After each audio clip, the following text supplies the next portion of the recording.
Well, God bless you all. Today we've got Philip Bell from Creation Ministries International. Thank you for coming on, Philip. And could you just tell us a bit more about Creation Ministries International? Well, Creation Ministries International, CMI, we've been going for quite some years now. We're based in, as the name suggests, English-speaking countries around the world. So that's Canada, the US, Australia, New Zealand, South Africa.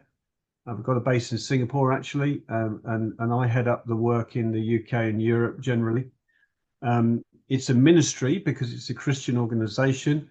It's about getting the message out of that the Bible's fully trustworthy in a day and age where people think there's so much scientific information that's got to conflict with that, cause a problem for Christians. It's not the case at all. And I know, John, we've met before, and we've talked, and you've heard me speak on these things, and so you know about this. But Creation Ministries International does what it says on the tin. Oh, good. Thank the Lord. Well, the talk we're going to do about today will be dinosaurs in the Bible. It's an interesting subject, and a lot of Christians, like I've spoken to, don't really know a lot at all about this subject. I know about dinosaurs from Jurassic Park and all the older films, but not when it comes to anything to do with the Bible and Christianity. And the first question I want to ask, and a brother put this to me the other day in church, because he was talking to someone about the Lord, and they brought up dinosaurs, and they asked him the question, if you believe dinosaurs are real, that means you're an evolutionist.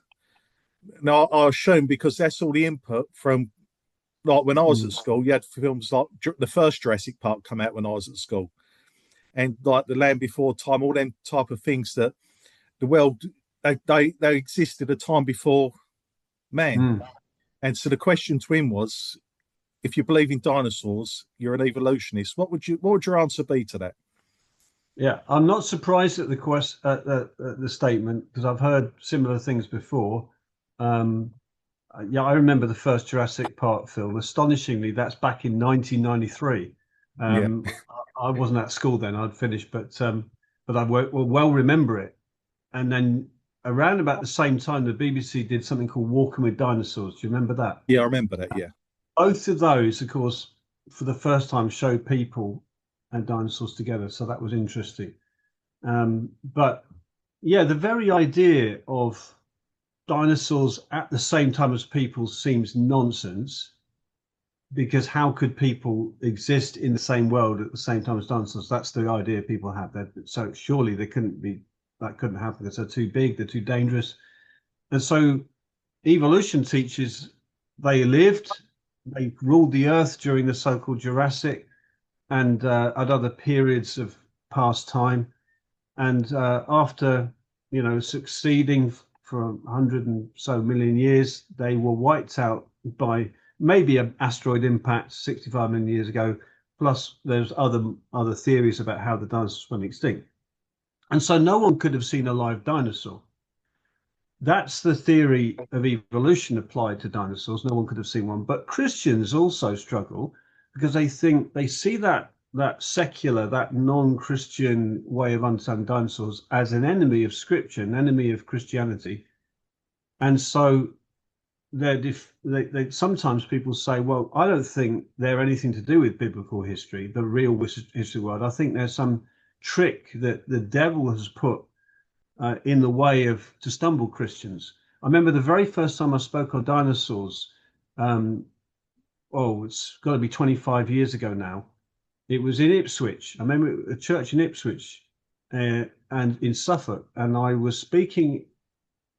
Three interesting conversations came up. One woman and two young women, I say young women, they would have been early 30s with young families. They said, until we heard you speak on dinosaurs, we thought they were like a trick of Satan to stop our children believing dinosaurs. So we wouldn't have anything in the home on dinosaurs. Now we've heard you speak, we realize they're part of the Bible's true history.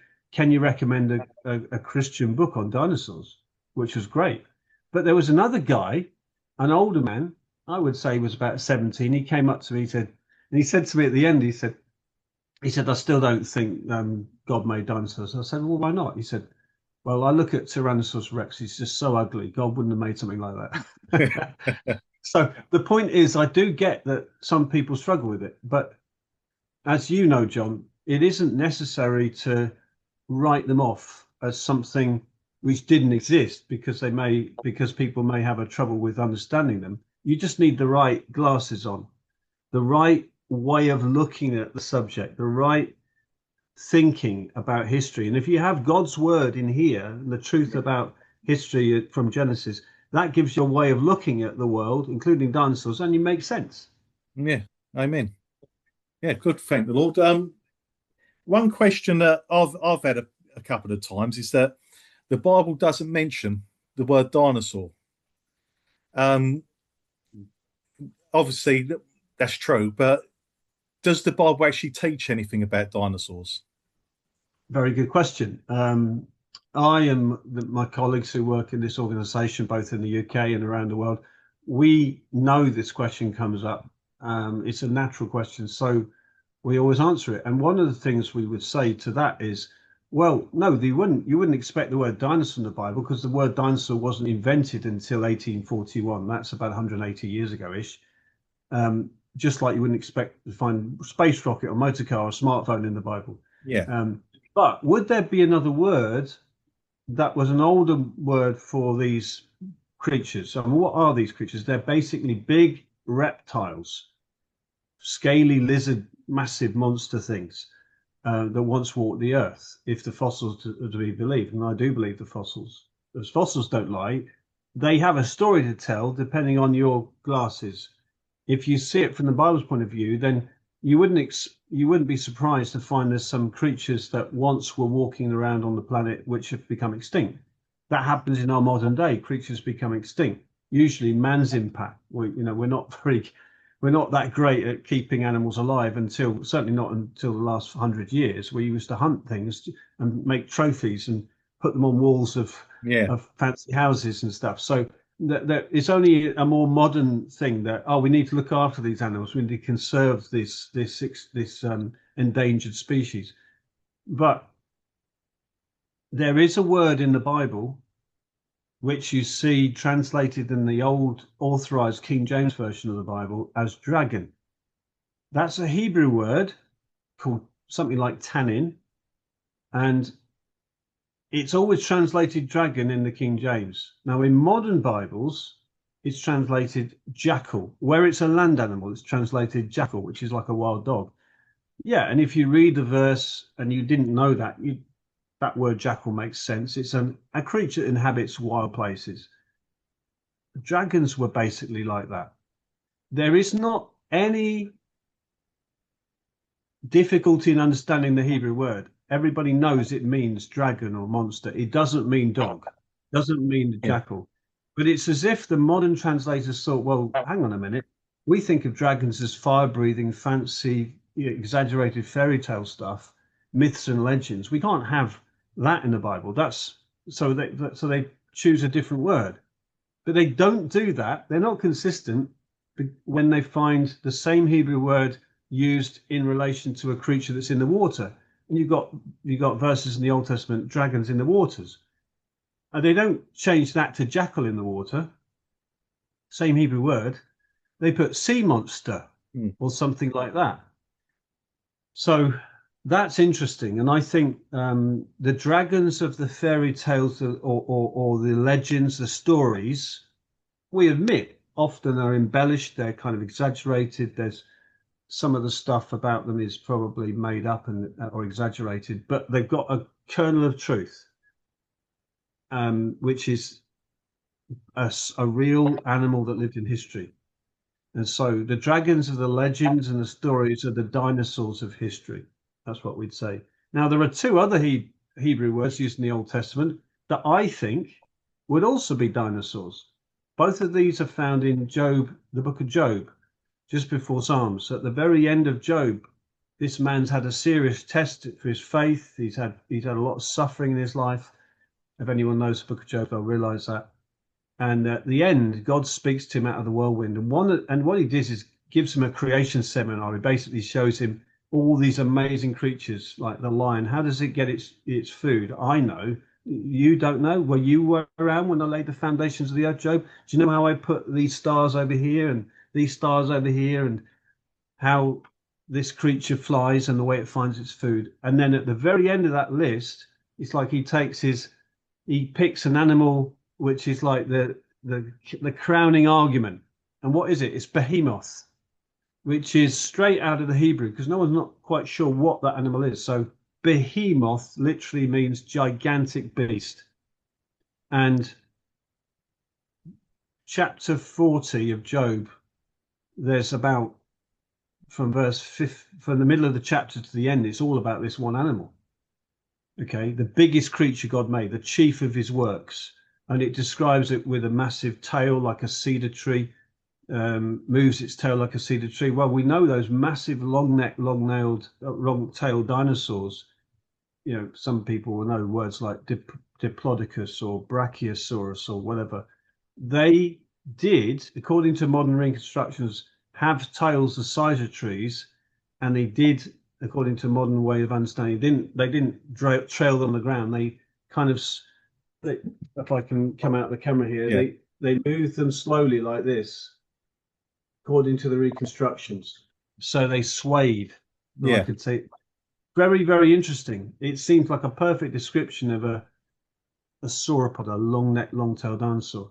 And then chapter 41 of Job, there's an entire chapter on one animal.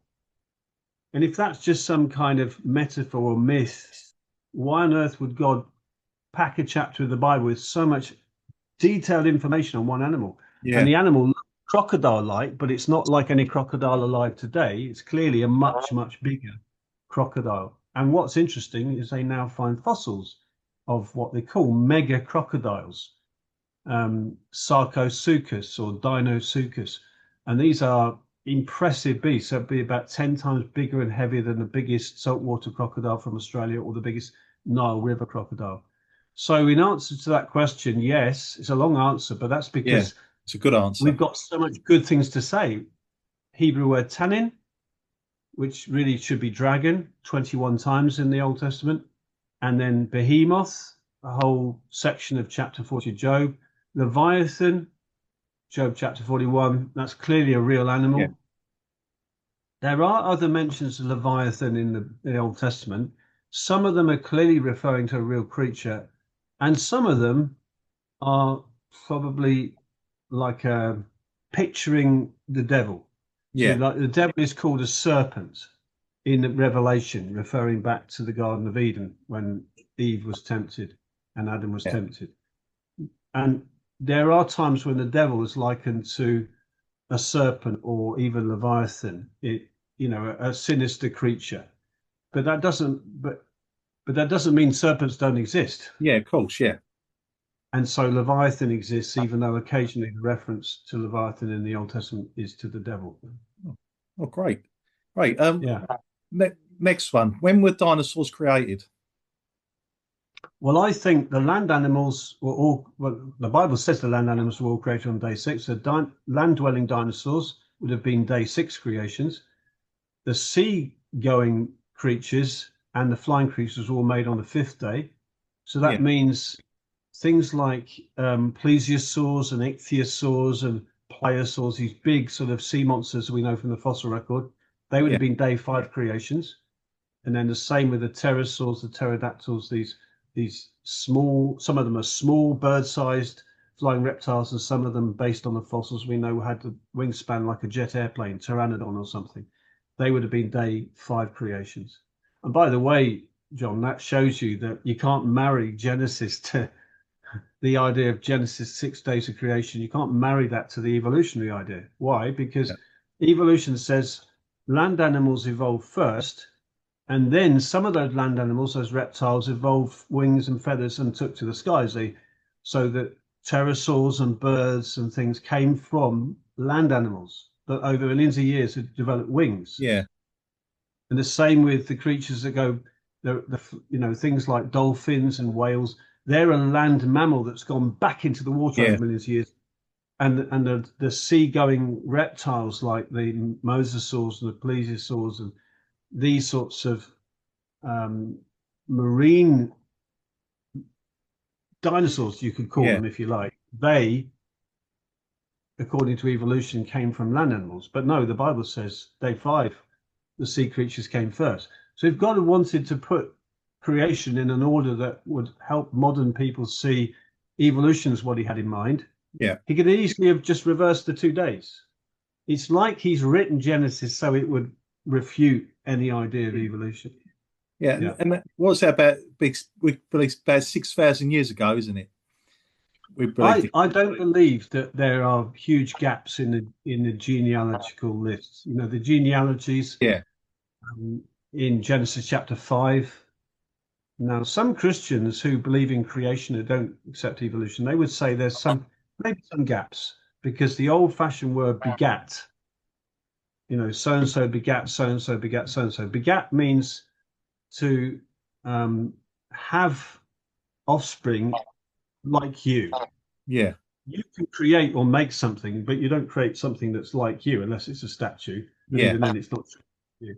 But if you beget a son with your wife or a daughter, they're made completely in your image. And so in that sense, the word begat can be used of a father-son relationship, but it can also in Hebrew be used of a father-grandson, or they can.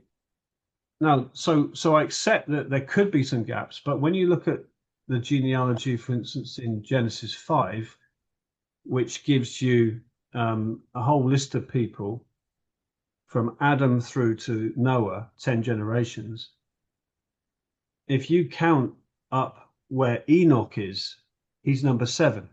If you turn to the book of Jude, that little book, single chapter book, just for Revelation, verse 14 says, Enoch is the 7th from Adam. So it's very obvious that Jude, writing under the inspiration of the Holy Spirit, believed the Genesis 5 list was a literal list without gaps. Okay, so there's no possibility, in my view, that there can be a gap of time or a missing generation, or even one missing generation. Otherwise, Enoch wouldn't be the number 7th from Adam. And you see the same basic pattern in the generations in chapter 11, after the Tower of Babel account. And my personal view is it's unlikely there's much in the way of gaps. No, arguably there could be a generation or two missed out here and there, but not millions. There are some, but you know, you could. What would be the maximum you could add? I think you might be able to stretch it to 7,000 years, which isn't going to affect anyone's faith. I think it's unlikely, personally, because I think a genealogy list becomes a bit ridiculous if you actually have to understand that instead of 10 generations, you've got 50. It's pretty misleading. So a gap or two is one thing, but to add tens of thousands of years, let alone millions of years, is just not possible. Just picking up on the earlier on, you said about the mass extinction that evolutionists believe millions of years. Couple of questions on that. From a Christian perspective, from our perspective, why haven't we got dinosaurs today? And why is there so many fossils of dinosaurs? I mean, why have we got dinosaurs today? Well, just some people would say maybe we have. And I used to hold out hope that maybe in the middle of Africa, in the Congo, where there is this creature described by local people called Mokili Mbembe, or maybe other tribal tongues have a slightly different name. It did sound like an elephant-sized sauropod dinosaur. In other words, something about the size of an elephant, but with a long neck, long tail. And a lot of people held out hope that maybe there was something like that. And there were lots of explorers who went looking. No one came back with anything definitive. Now, this is in the Congo, and the Congo is a region that used to have dense swamps and still has a lot of that sort of thing. It could be the sort of thing you'd find there. And from a Christian perspective, believing, or creation believing perspective, you wouldn't be necessarily surprised a few thousand years later to find some of those creatures had hung on into one of those, remote places. But and maybe it did for a while, maybe because there's evidence that dinosaurs, some types, survived a very long time after the flood. That's another question, but I think they survived a long time into our history, and they gradually declined, maybe through hunting and things. But that idea of a dinosaur in the Congo, I'm thinking is less and less likely. Why? Because we're in the days of everyone with a smartphone, Yeah. satellite photography. The chances of some significant sized creature still holding out somewhere in this present world is unlikely. Yeah. So even our organization in recent years said, look, we think probably it's time to just put our hands on the heart and say, we think it's very unlikely that any dinosaurs are alive today. Of course, we'd love to find such a Yeah, thing, of course. but it's not that it would. It's unlikely because the world's getting, in some ways, a smaller place as the humanity grows and becomes a bigger population. People move into areas that used to be uninhabited, and any of these creatures now, it'd be pretty difficult to imagine them still alive. More likely to find something deep in the oceans that we haven't, Yeah. that's new to science. I remember that 10 years ago, they did these systematic surveys of the oceans with submersibles going down. And they literally said every single week we're finding creatures new to science, Yeah. sometimes quite sizable ones. But even there, I would say we're probably not going to ever see a Loch Ness type creature. I don't believe Loch Ness exists, but for it to have existed Yeah. thousands of years, it would have to be almost an immortal creature. That's not going to. It would need to be part of a population. So, but it may be that for thousands of years after the beginning, some of these creatures were still inhabiting the seas, and they've Yeah. become extinct. Yeah. So then, but like you mentioned, like the flood. So would that be probably that? Well, from our perspective, that'd be the main reasons why we see a lot of fossils of dinosaurs, and Yeah, why I the mean, most I've realised I didn't fully answer your last question, so I'll put that together with this one. The dinosaurs, from the evolutionary perspective, there's many theories about why they died out. Yeah. None of them work, which is why there are many theories. You go to the Natural History Museum in London and they'll tell you of many theories. Some of them are quite laughable, quite not crazy, but they've all been seriously put forward at some point in the last 100 years in the literature. Yes, the most popular one is a big rock smashing into the Yucatan Peninsula in New Mexico and causing a sort of nuclear winter and wiping out dinosaurs. But that doesn't explain them, because why did way more delicate creatures like frogs and newts and very delicate creatures like birds survive when these great big dinosaurs died out? There are many, many unanswered questions. Yeah. So that will continue to run and run, the theories of dinosaur extinction. It obviously captures imaginations. It's kind of an interesting subject. From a biblical perspective, they would have been represented on the ark, two of every kind of land-dwelling, air-breathing creature, probably about 50 pairs of dinosaurs, a male and a female. Some of the many names we have are different names for race, basically similar type of creature. So if you think of the many long-tailed dinosaurs, many of those names have been multiplied: Supersaurus, Seismosaurus, Diplodocus, Brachiosaurus, Brontosaurus, etc. But almost certainly some of them are variations on the same creature. Just like we've multiplied names for different kinds of domestic dogs. Some of them are quite different. Chihuahuas, Great Danes, teacup poodles, bull mastiffs, Staffordshire bull terriers, all the rest of it. Yeah. They're very different to look at, but they're all dogs. They all breed together. And the same would be true of some of these dinosaurs. So about 50 kinds of dinosaurs went on the ark and then disembarked after the flood was finished, which was about a year later. And then they would have moved across the face of the earth. God had made animals fear man straight after the flood. When you read about in Genesis 9, Noah and his family of 8 coming out of the ark, they sacrificed some of the clean animals because they had more of those to God. And then God speaks to them. And one of the things he says is, from now on, you'll be able to eat meat. Yeah. Yeah. But they will fear you. In other words, God was saying, you'll have to hunt them. From now on, before the flood, there wasn't this mental state of these animals to fear man. But after the flood, God put the fear and dread of man upon them. Genesis 9:2 and 3, it says that. At the very same time, he said you can eat them. So in a way, if God hadn't made the animals fear man, they would have very quickly become extinct. The slowest and most tasty would have been eaten very quickly. So God was giving them a sporting chance. And what he was doing was setting up hunting. In the very next chapter, chapter 10, you read about Nimrod, who was a mighty hunter before the Lord, and the one who started the tower and the city of Babel, and also Nineveh.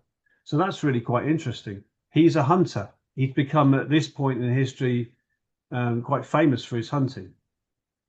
So hunting starts. Animals make themselves scarce. They try to get away from man. They move all across the face of the world and carve out their niches or their little habitats.